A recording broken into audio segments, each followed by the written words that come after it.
Ubaba kaRelebohile Mofokeng uSeshaba ucabanga ukuthi indodana yakhe izokwenza kahle kakhulu uma ijoyina iFC Barcelona. uRelebohile ungumdlali omuhle ku-Orlando Pirates futhi amaqembu amakhulu njengeBarcelona yamfuna. Ngesikhathi uSeshaba ezwa lokhu wamangala, kodwa ukholelwa ukuthi uma uRelebohile eqhubeka nokwenza kahle kuzokwenzeka izinto ezinhle.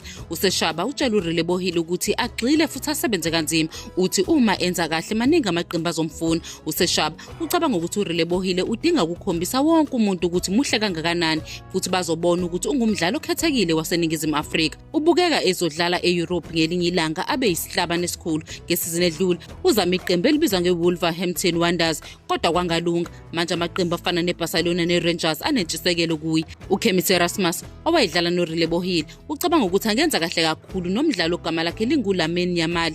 Kunesikhathi esiyispecial siyeza lapha amaqembu ezothenga abadlali abasha, okuzojabulisa ukubona ukuthi uya eqenjini elisha noma uzohlala neOrlando Pirates ukuze azame ukunqoba imidlalo ebalekile.